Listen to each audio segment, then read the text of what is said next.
I was having premarital sex. They didn't like the fact that I was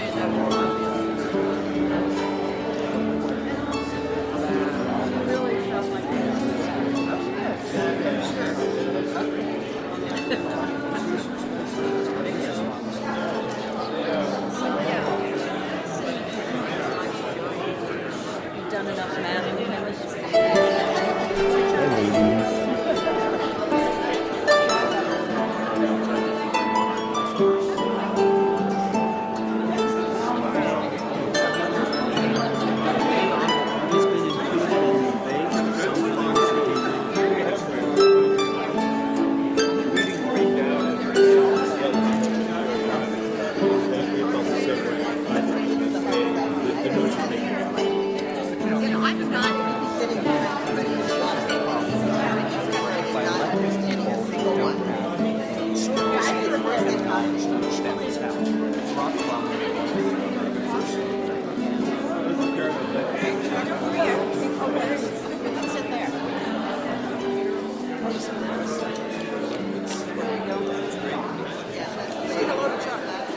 Hi, Chuck.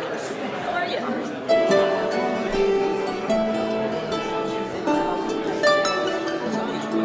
Isn't that fun? Yeah. And her last name is Katarina. No, her name is Johnson. How did you meet? Did you have fixed names?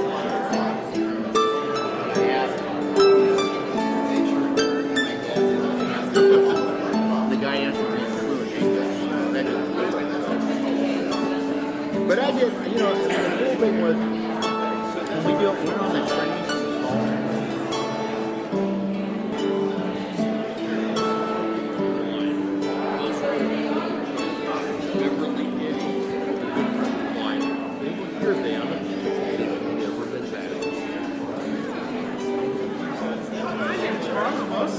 All right, folks. Excuse ourselves.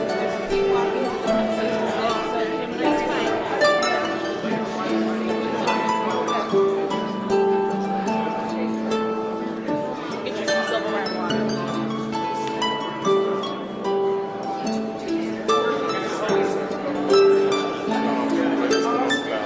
That's here. Jerry's running late for lunch here, so we don't need that. Where's Buster? Is he here? Is that him? Yeah, but He will be. Oh, okay. For this presentation, huh? There may not be the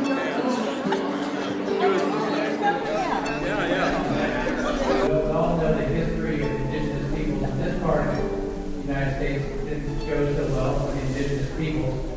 Alaska took a little different approach, and the federal government took a little different approach in Alaska. And AJ and John are going to talk to us about that. It's a rather fascinating piece of legislation and how it's affected Native peoples in Alaska. AJ was a journalism major here. She, after graduation, wrote for the Lincoln Journal-Star and then the Omaha World-Herald. Before moving to Alaska in 1982, where she got involved with a couple different businesses and opportunities as a writer, doing a lot of writing about Alaska Native issues. And John's a native of New York State. He went to undergraduate school at the University of North Carolina at Chapel Hill in the early 60s, where he was very involved in some civil rights work, got arrested a few times, has been sent in maybe some pepper spray or fire. So he certainly would fit right in at Centennial. And he went to Alaska in 1965 as a visitor volunteer. Who knows what that acronym stands for?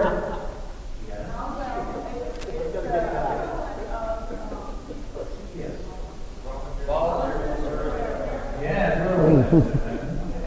and he was active in Alaska Native issues there and got involved in that and was part of the implementation of the new federal act. So I do want to give you a picture of it. But just as a quick aside, you guys were mentioning Vista. They had a Vista reunion in Alaska a number of years ago, and I'll never forget, I really thought about Centennial when one of John's compatriots said, in speaking about the 1960s, Well, to some of us, the 60s was just another decade. And I thought, not a centennial.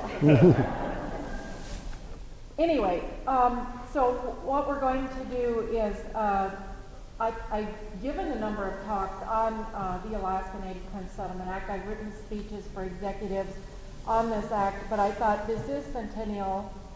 I would like to do something a little different.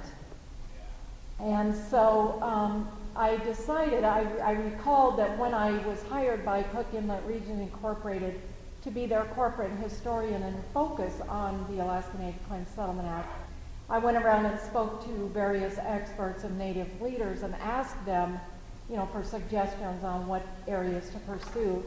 And one of the people I spoke to was Bill Van Ness, who was chief staffer for Senator Scoop Jackson. And Bill actually wrote a lot of the act. Anyway, I was asking him whom he thought that I should talk to, and I remember him saying, well, you're sleeping with one of the top experts in Alaska. And I said, oh, I guess that would be my husband. Well, I hope it would be her husband.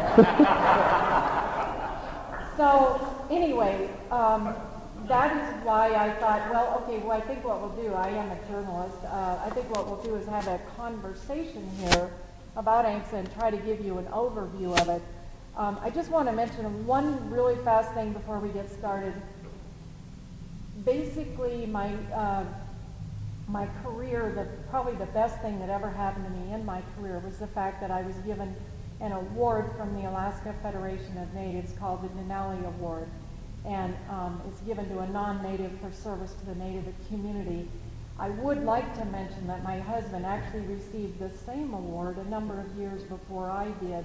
And as far as I know, I think we are the only couple that has ever received, both of them have ever received it. Also, John has been adopted by the Tlingit clan, and I cannot pronounce that name. He's also been given an Inupiaq name, which is Isingnot, which means jade. Anyway, okay, well, so here we go. John, you arrived in Alaska in 1965 as a VISTA volunteer. You were among the first VISTAs in the state. In order to get a picture of why this act was so important, do you think you could give us an idea of what it was like in those days? Yeah, I mean, for a boy from New York, it was very different. The state, as some of you know, is large. If you cut it in half, Texas becomes the third largest state in the Union. But there, even to this day, transportation infrastructure virtually doesn't exist for anything on the western side of the state. When I came, small native villages had no electricity, they had no running water, had no telephone, no TV. They might get a radio station. Very often it was Armed Forces radio. And the education level in the 60s, for a lot of it, most native people hadn't gone even through high school. The education system, if you wanted to go to high school from a native village, you had to go to a boarding school run by the federal government. So if you ended up lucky enough to end in Alaska, you ended up down here in Sitka. So you could be almost 1,000 miles away from home, but some people went to Oregon and even to Oklahoma to high school. And if you went to high school, you left in September and came home in June. You had no family vacations. So it was a place that really, if you looked at Village Alaska, was really third world. And if you look at like health statistics, infant mortality rates, things like that, you saw the same statistics in rural Alaska that you would have seen at the same time in places like Africa. I do remember reading some testimony, and John Rader, one of the state's key legislators, said that when he was testifying before a congressional hearing, said that really the only comparison with Alaska in those days would be Appalachia at that time. In the 1960s, Alaska Native people did claim virtually the entire state, which is 375 million acres. There were organized efforts to assert land rights going back decades before that, especially by the Tlinkits. But it wasn't until the 1960s that the Alaska Native people came together for a comprehensive statewide settlement. What was the basis of those claims? Well, the basis of the claims actually went back to the Treaty of Cessions with Russia, and in that treaty it said that Native Alaskans would be treated similarly to the, quote, uncivilized tribes in the rest of the country. Now, if Alaska Natives knew anything about what was going on with the uncivilized tribes in the rest of the country, they would not have been very comforted by that statement. And then there was federal legislation, a major piece in the late 19th century, a couple other pieces in the early part of the 20th century. But what really drove the Settlement Act was statehood. Because when Alaska became a state in 1959, the federal government awarded them 100 million acres of the 375 million to build a base for the state, because they figured the only way we would survive as a state would be to develop our natural resources. And not surprisingly, as the state began to select the lands that they wanted, they started to select the lands that natives thought were traditionally theirs. And a friend of ours, Willie Hensley, wrote a paper when he was at the University of Alaska that sort of outlined the case for native land rights, which culminated in both the Alaska Statehood Act passed by Congress and by the Alaska State Constitution that said that native land rights existed but did not spell out what those rights were. So as a result of all of this, in 1966, there was a statewide meeting of Alaska Native leaders that formed an organization called the Alaska Federation of Natives that, among other things, pushed for the settlement of their land claims. And as AJ said, they claimed virtually all of the state. And in fact, there were sort of regional groups throughout the state, and sometimes their claims overlapped each other. But all of that was presented to Congress. Willie actually had to borrow money to pay to get stamps to mail this paper around. I mean, it's really incredible. This was a group of mostly very young Native leaders. They achieved an amazing, the largest land settlement in our nation's history. How did they do it? What were the contributing factors? Well, there were several things that made a difference. Probably the first big victory for Alaska Natives was that shortly, right as Secretary Udall was leaving office as Secretary of Interior in 1966, he put a land freeze on transactions from the federal government, which basically stopped transfer of land from the federal government to the state government. There was also litigation that basically, the next thing that happened that was critical was that in 1968, oil was discovered at Prudhoe Bay. And so it was clear that the oil industry needed a pipeline to get from Prudhoe Bay, which is up here, down to Valdez. And there was litigation stopping that. There was some environmental litigation, but also native rights litigation that was ultimately confirmed by the Ninth Circuit. And I think what really drove the settlement, which was very controversial in Alaska, not surprisingly, a lot of the non-native community didn't want a native settlement. But what really drove it was, in the end, the oil industry saying to the Alaska business community, look, this has to be settled. We don't have an opinion on what the settlement should look like, but it needs to be settled if you want the oil developed in Prudhoe Bay. I would like to mention that, as John was saying, as the people did try to work toward getting a settlement, John Schaefer, one of the leaders from Northwest Alaska, told me that at one point they came into Anchorage, some of the people from up there, and they stayed 17 guys in one hotel room because that's all they could afford. I mean, the women, it wasn't only men, there was the women played a huge part. They would have bake sales. I mean, literally raising change in order to come up with the money to send people to Washington, D.C. And it was very hard on a number of families having to be apart for such a long time. What were the options for a settlement? Well, the initial option that some of the political leadership favored was the Indian Court of Claims. But under the Indian Court of Claims, the only thing that that court could award was money, and the Native community was insistent that they had to retain title to some land. So then the issue was, okay, do you do tribal governments and reservations, which was the model, of course, that we've seen in the South 48. And as we know, even today, many reservations aren't a model of what you'd like to see in terms of social development, but in the mid-60s, it was before any of the Indian self-determination laws, and reservations were pretty much a mess. And everything was run by the Bureau of Indian Affairs, which I think many people would say was the most, one of the most ineffective agencies in all the federal government, which is saying something. There was a sort of a joke that the reason the Bureau of Indian Affairs was so ineffective was right before he left Washington, D.C., General Custer said, "Don't do anything till I get back."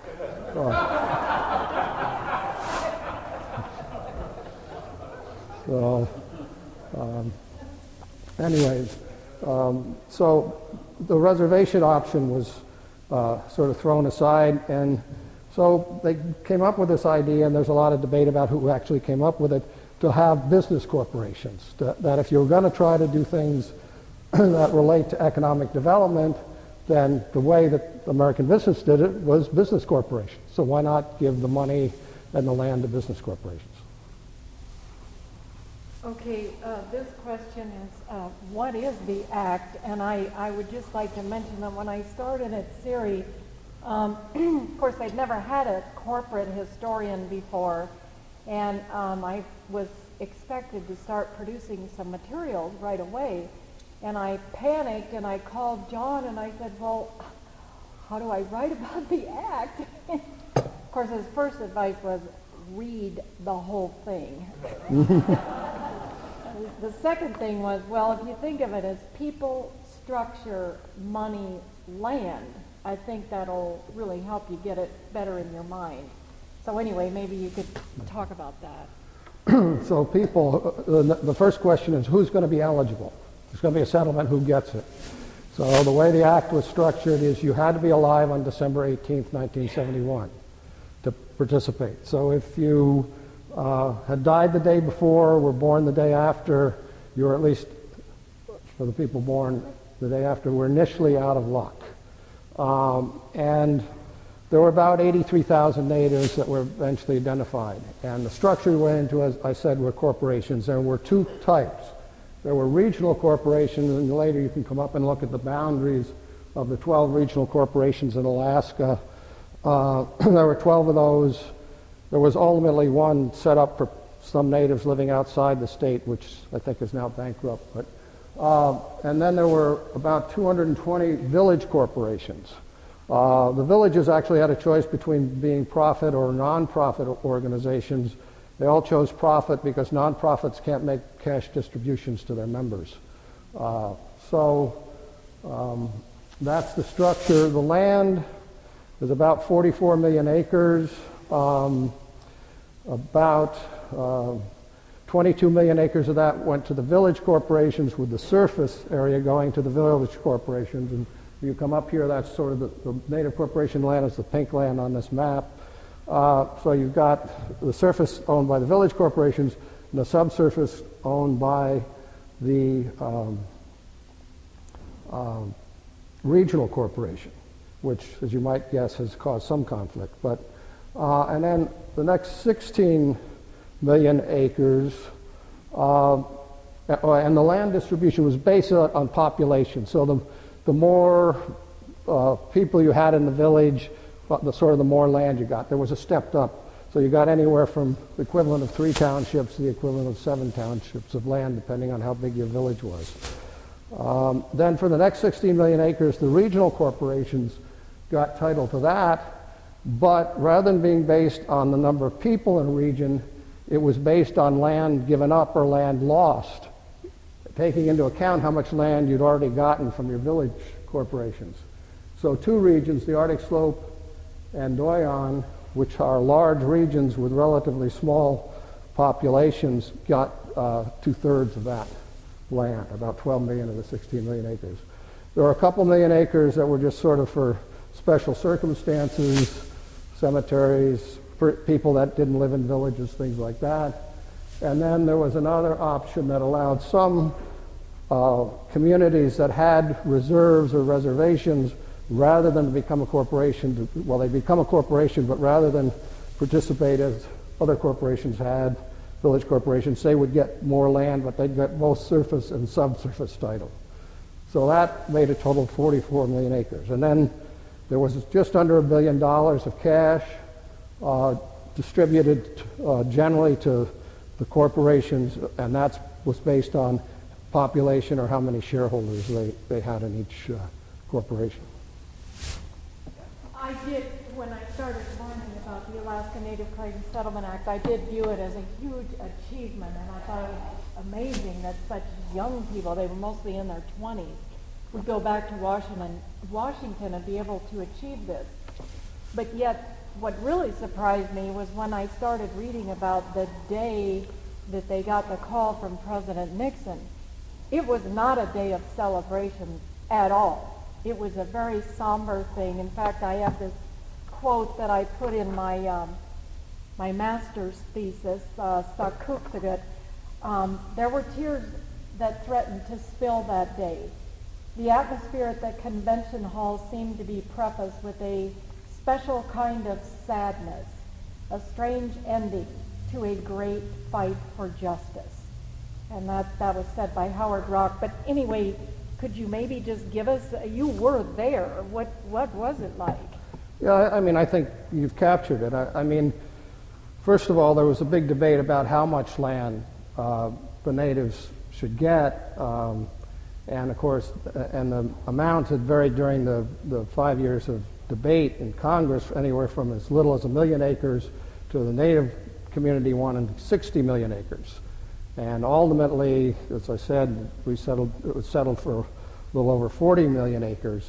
But I mean, I think people realized that even that, particularly if you looked at how much land people needed for subsistence activities, because things like moose and caribou, you know, aren't necessarily trained to go to the boundaries that some white guy draws on a map. So, you know, people knew that they were giving up some of that, certainly a fair amount of that land. And I think there was a feeling also that, you know, although they had a victory and they had gotten more land than any other Indian group, that their lives were going to change dramatically because of this, and that their options for how they would be treated on the remainder of Alaska were probably going to be pretty challenging. And then in addition, of course, there was the implementation of the Act. Right, and the next question is, what were the early challenges to the implementation? I do remember reading, you know, how the federal government was basically trying to tear it apart. Yeah, I mean, the first battle was with the state and federal government, who tried to rewrite the whole act through regulation. And if they had succeeded, they would have eliminated, depending on which set of regulations you looked at, as many as 1/3 to 1/2 of the native villages. In addition, they were basically saying that they could, if the governments wanted to do anything, wanted to build a road, wanted to build a pipeline, wanted to build electricity, they had unlimited access to do that across native lands, and basically gave non-natives the unlimited access. All those were the initial regulations. So that was the first fight with the government. We basically got most of that fixed, but the act itself required that a very short time frame. So the village corporations had to set up their corporations and make their land selections in 3 years, and the regions in 4 years, and also try to make their business corporation work. There was no money for at least 7 months after the act passed.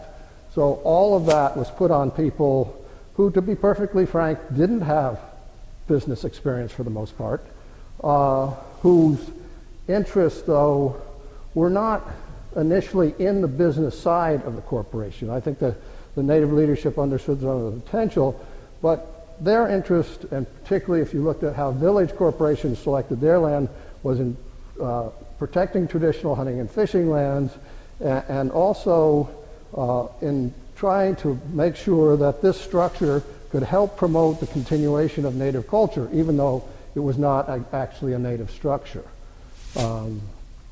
And it actually is amazing to me when I think back about it that they were able to meet the deadlines, but they did, and we'll talk about some of the challenges in a bit here. Okay, there is a very unusual, I mean, the whole act is unusual, but there's a really startling aspect to the act, and that is Section 7I, which requires that the corporations share their resource revenues with each other. And actually, there was a major agreement that was signed among them on June 29, 1982, and I know that date, A, because they signed it, and B, that is the night I met you. Your bad luck is all I can say. I was a reporter covering something else at this gathering, and I heard people buzzing about this, and I had no clue what they were talking about, but I could tell it was a really big deal. And so I thought, okay, I'll just get their comments and figure it out later. Anyway, could you maybe explain 7I a little further? Yeah. Well, it's basically a short paragraph, and it says that for the regional corporations, if they develop subsurface mineral resources or timber, they keep 30% of the revenues and share the other 70% with all regions and villages, including their own. So now there was always a sharing provision in the various pieces of legislation that Congress considered over the 6 years or so that they looked at it, because the Native community knew that particularly mineral resources and oil in particular wasn't going to be everywhere, and that certain regions would have resources and other regions would not. So this was a way to sort of spread the wealth. But of course, it was much easier to talk about sharing before anybody had anything than when they got it. Even though Native cultures have they're a sharing culture, but it's a little different when you start talking about sharing millions of dollars. So there was extensive litigation between regional corporations who thought they might have resources and regional corporations who thought they wouldn't have any. So obviously the former wanted to minimize the amount of money they would share, and the latter wanted to maximize it. So this litigation went on for several years. Millions of dollars were spent. And finally, two Native leaders, Byron Malott and Roy Hundor, said, look, we're getting nowhere with this. What we need to do is sit down and see if we can figure this out ourselves. And they put together a series of meetings that lasted about a year and a quarter, turned that one paragraph into a 125-page agreement. So, the lawyers were there. I mean, to me, the lesson, there are a couple lessons there. One, if the Native leadership hadn't have taken control, we'd still be litigating the issue today. I can guarantee that. And the settlement basically has worked. It went from litigation to arbitration. There have been a couple arbitrations that happened early on to sort of help set the framework, and I don't think there have been any in the last 15 years, actually. But the other thing that's important about this section is it is what has maintained the health of many, particularly the small village corporations, because although $960 million might seem like a lot of money, when you cut it in half to the villages and then start spreading it between 220 of it, and the fact that they have, all reporting responsibilities and all that kind of stuff, it really isn't a lot of money. So not surprisingly, a number of village corporations from time to time have gotten into trouble financially, as have several of the regional corporations, but there's a steady stream of money that's come over the years, and now there's actually been more money that has been shared under this provision of the Act than Congress appropriated to fund the act initially. Over the years, there have been many amendments to the Act, and of course, one of the huge advantages to ANCSA is the fact that it is an act of Congress as opposed to a treaty, and the Native people can go back and get changes. When I was at CIRI, I had 2 giant notebooks full listing the amendments. Could you maybe talk about the major changes to the Act and the fact that they've basically made it more native over the years? Yeah, I think I refer to it as more tribal rather than more native. But so there were certain things. So as I said, the corporations were set up. If you were alive on December 18th, 1971, you got 100 shares in your village corporation and 100 shares in your regional corporation. So regional, a certain number of villages that, let's say, are in this region. So if you were in this region, you got your village corporation stock and you got Doyon Regional Corporation stock. Under the provision of the Act, that stock could not be sold for 20 years. So we got about 10 years in the Act, and all of a sudden people realized that in a decade the shares could be saleable, which, of course, you can see the danger of that in terms of if you view this as a native land settlement, corporations could over time become controlled by non-natives. So we got an amendment to the Act that basically said rather than having Congress tell corporations when they can sell their stock, the corporations themselves had to vote as to whether or not they wanted to have the stock saleable. That obviously is more tribal. For people that were born after December 18th, 1971, we've done a couple of options. One, if you're a family member, you can actually gift some of your stock. Before, you basically had to die to give your stock to your children, which was inconvenient. And if your parents lived a long time, it was inconvenient for the young people because they wouldn't get the stock. So they could gift it, and it allowed corporations actually to issue additional stock to people born after 1971, and a number of the regional corporations have actually done that. So even though that dilutes things like dividends, a number of the corporations have added, and so the corporations that have done that, they have now more new shareholders than they had initial shareholders. Another issue was taxation of land, and because the land was in corporations, the Act said it couldn't be taxed for 20 years, and actually it's been more than 20 years, and not all the land has been transferred yet. But as I said earlier, a lot of the land, particularly for village corporations, it was chosen for subsistence and hunting and fishing purposes, so it didn't have an income. So a taxation of the land would result in the same effect that some of the tribes that were terminated in the South 48 had, where they just lost their land because they had to pay the taxes. So basically now we have an amendment that says as long as the land's not developed, it's not taxable. And so all of that is sort of, it makes it more tribal. You're adding people that you know are members, even though from a Western standpoint it doesn't make economic sense. You're protecting land that needs to be protected over time the way that lands on reservations are protected for tribes. One of the things I was able to do at CIRI was we instituted an economic impact report that we would show, the impact of the corporations on the state of Alaska. And in one of the first ones, there was a former banker who who became the head of the Alaska Permanent Fund, Mike Burns, and I loved his quote about the Alaska Native corporations. They absolutely control the economic destiny of this state. And I do think that has proven to be the case. But kind of taking that feeling, where do you see the future with the corporations? Well, I mean, they clearly have become a big part of the state's economic engine. So there are a couple of magazines over there if you want to look at. One lists the top 49 Alaska-based businesses. It's last year's list. Of the top 49 businesses in Alaska, 23 of them are Native corporations. The Act has allowed the Native business leaders to sit as equals at the Business Roundtable in Alaska in a way that I don't think exists for a minority group anywhere else in the country. I mean, they're respected. Other corporations seek them out for partners. They've done a lot of business in the oil industry and the tourism industry.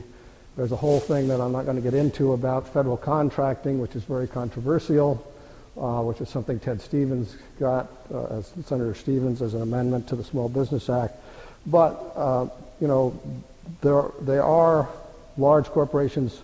A number of them now have annual revenues between $1 and $2 billion a year. So that's been successful. If I look at the opportunities they've given some of their shareholders, all the corporations, all the regional corporations, many village corporations have scholarship programs.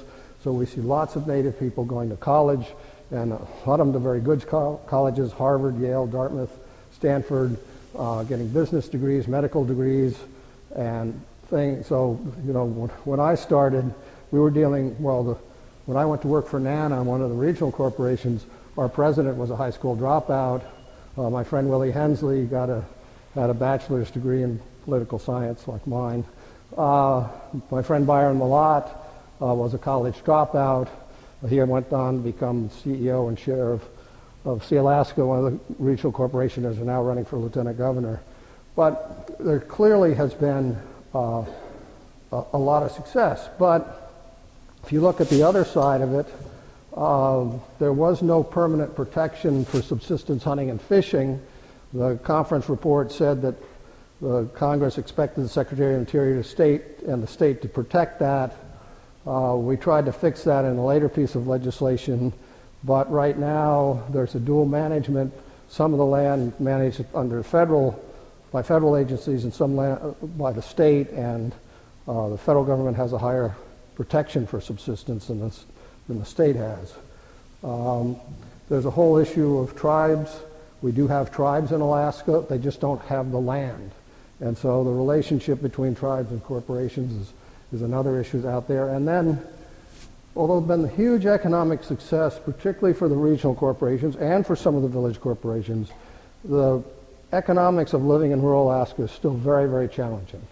Although most villages now have modern conveniences, they all have electricity, they have better runways, most of them have running water and sewer systems, but they're all isolated. As I said, our current transportation system is in this sort of quarter of the state, and there's a road that goes up to Prudhoe Bay, but these are all isolated communities that you can get to by boat or by air, but no other way. So you have very few economic opportunities. You have villages that range from 50 to a couple thousand people with hugely high cost of living. You've got gasoline that can be $10 a gallon, heating fuel the same way. Electricity can run anywhere from 60 cents a kilowatt hour to $1. So that part of what I think the hope was back in 1971 of improving the economics of rural Alaska has probably been the weakest part of what's going on with the Settlement Act. One thing you have talked about, though, is the fact that I heard you say when you first went to Alaska, there were very few dance groups, and a lot of the culture, there wasn't any way to continue it. But you've seen a rebirth, right? Yeah, I mean, you know, Alaska Natives were faced with the same kind of thing American Indians were, where for what people thought were very good reasons, they wanted to destroy the culture, because the idea was that Native Americans would be better off being white people than they are being Native. And the churches and the government, particularly the federal government, were complicit in that. And so, you know, you couldn't speak a native language in school. You got beat if you did. Some religions said you can't dance because that's not, you know, it's a sin to dance. But one of the things that the whole Settlement Act did is it gave people a reason to be Native, to be proud to be Native. They belonged to something that was Native, and then the leadership started looking around, well, what else can we do? And so part of it was reestablishing the culture. So like in Nana, where I worked, which is the region up here, which is about half of it's north of the Arctic Circle, We formed an elders group. We got advice from elders on social issues, how to deal with those. And then people started funding dance groups. It's interesting to me, I lived for a while in Yakutat, which is a Tlingit village. Other than some dance songs, I never heard hardly heard a word of Tlingit the whole time I was there. And now the son of one of my best friends is a very fluent Tlingit speaker. So it was always there, but they had to hide it. But the Settlement Act gave people a way to bring all of that out in the open. Well, this act is huge. We really can't do a whole lot more in the time that we have. I hope we've given you maybe just a glimpse of what it is. And we would like to see if there's any questions at this point. How does Metlakatla fit into this? I know that it's, at least as I understand it, it's the only actual reservation. Yeah, the question was, how does Metlakatla is down here.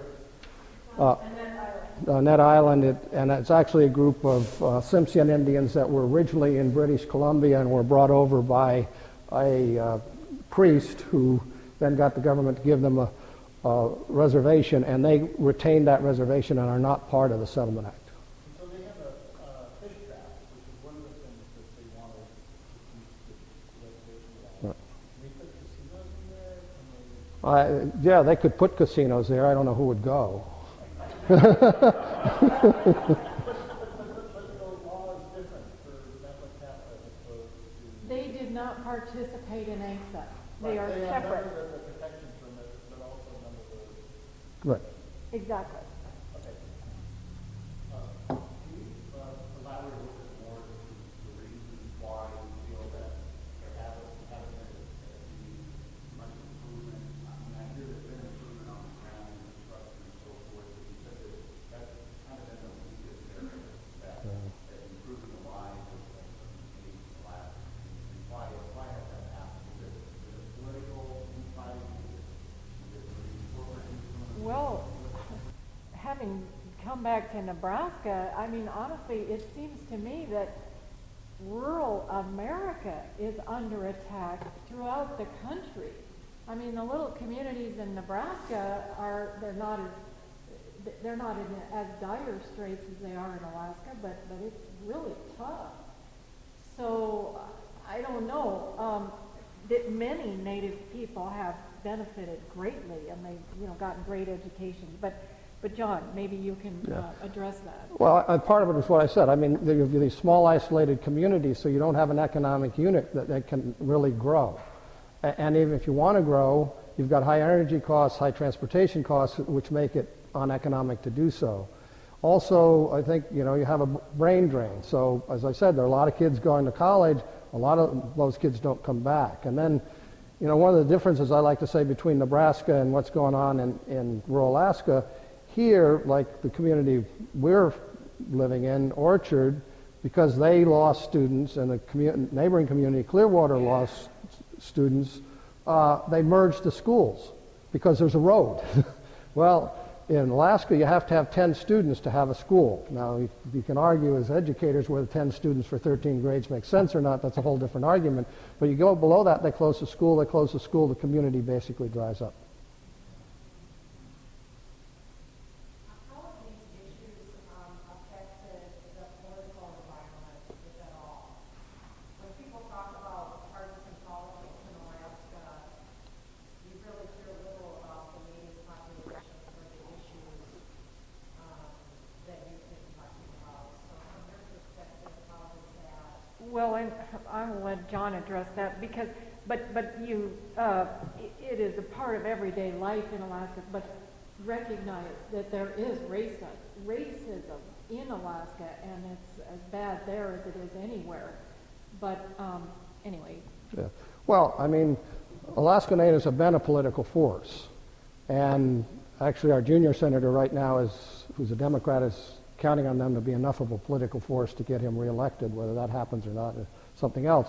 But if you go back 2 years ago, when Senator Murkowski lost her primary to a Tea Party person and decided to do a write-in, the reason she was successful is within days the Native corporations raised $1 million for her campaign. So even though I think Citizens United was one of the worst things that ever happened to this country, without it, Lisa Murkowski would be sitting home practicing law right now because the native corporations can do that. What? They also voted. Yeah, they vote. Yeah, and and they had to write Murkowski on top of it. So they play a role. In the state legislature, they've generally had, up until recently, a fair amount of power. They usually had a chair or co-chair of either or both the House and Senate Finance Committees, which is all the power, where all the power is. So they're not to be trifled with, but as the demographics in the state have changed, they actually have become, I think, less of a political force than they were earlier. I think we got time for one more.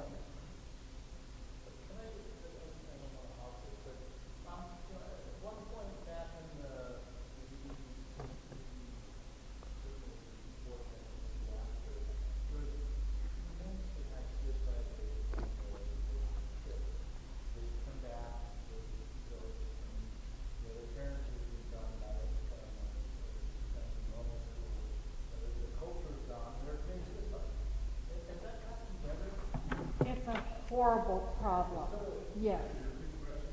Yeah, go ahead. The question was, is suicide among young people in Alaska, especially young Alaska Natives, still a problem? And the answer is yes. But what's interesting is back in the late 80s, I think, or early 90s, the university did a study that compared the North Slope, where there was oil development, with the Nana region, where there was, at the time, no real resource development, in terms of what was going on with suicide rates. And they found that where there was job opportunities, the suicide rate was much lower than there weren't opportunities. And so, the closing thought I'll leave you with is something that I believe in. I'm involved in a very controversial project right now, is trying to do something about it, but there is no better social program than a job.